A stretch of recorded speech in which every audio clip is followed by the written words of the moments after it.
حضرت داؤد علیہ السلام کی قوم کے 70,000 لوگ سمندر کنارے ایلا نامی بستی میں رہا کرتے تھے۔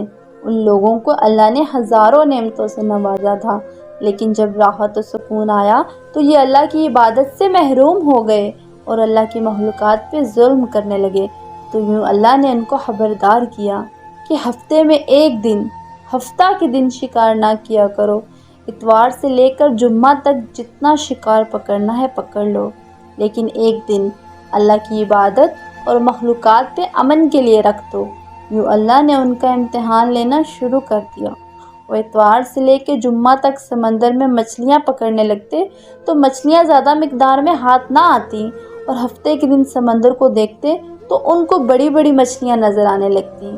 ان لوگوں میں سے ایک شخص کو شیطان نے ورغلایا کہ پریشان کیوں ہوتے ہو، میری ترکیب پہ عمل کرو، تم شکار سے کبھی محروم نہیں رہو گے۔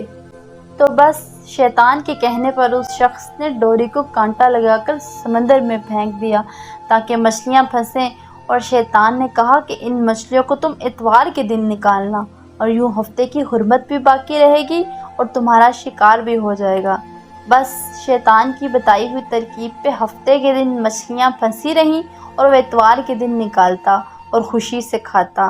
جب آس پاس کے لوگوں نے پوچھا تو ان کو بھی یہ ترکیب بتانے لگا، اور یوں اس قوم کے کچھ لوگ ہفتے کے دن مچھلی پکڑنے کے لیے جال پھینکتے تھے اور اتوار کے دن نکال لیتے، اور کچھ نہیں تو سمندر میں بھی نالیاں بنا کے چھوٹے چھوٹے تالاب بنا دیے، کھڈے بنا دیے، تاکہ ہفتے کے دن جیسے ہی مچھلیاں یہاں سے گزریں تو ان تالاب میں پھنس جائیں، اور ہم اتوار کو ان مچھلیوں کو نکال کے پکا کے کھائیں گے۔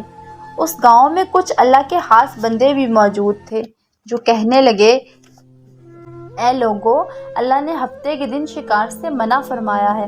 یہ جو تم جال پھینکتے ہو یا چھوٹے چھوٹے تالاب بناتے ہو، ان میں ہفتے کے دن اگر مچھلی پھنستی ہے تو یہ شکار ہفتے کے دن کا ہوگا۔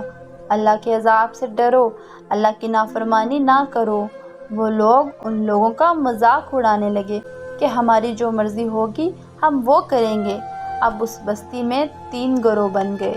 ایک ان 70,000 میں وہ لوگ تھے جو ان نافرمان لوگوں کی بار بار اصلاح کرتے، دوسرے وہ جو ان لوگوں سے نفرت کرتے اور خاموشی اختیار کیے ہوئے تھے، اور تیسرے وہ جو گمراہ ہو گئے، اللہ کی نافرمانی کر رہے تھے۔ تو یوں نیک بندوں نے اس بستی کے بیچ میں سے ایک دیوار کو کھڑا کر دیا، یہ حکم نافذ کیا کہ اللہ کی نافرمانی کرنے والے اس طرف ہو جائیں اور ہم جو اللہ کے فرما بردار ہیں وہ اس طرف رہیں گے۔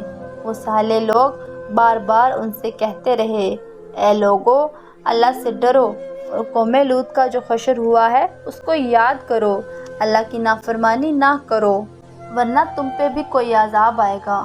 وہ سارے نافرمان جن کی تعداد تقریباً 12,000 تھی، سب ہنستے رہے کہ یہ تو صرف کتابی باتیں ہیں، ہم پہ کوئی عذاب نہیں آئے گا۔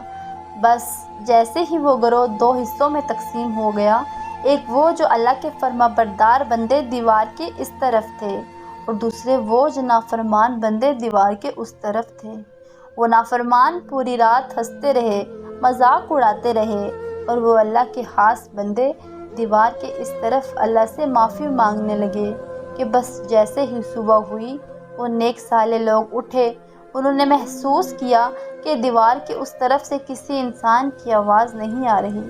جیسے ہی دیوار کے اس طرف چڑھ کے دیکھنے لگے کہ سارے کے سارے وہ لوگ بندر کی شکل میں تبدیل ہو چکے تھے اور بندروں کی حرکات کو انجام دے رہے تھے۔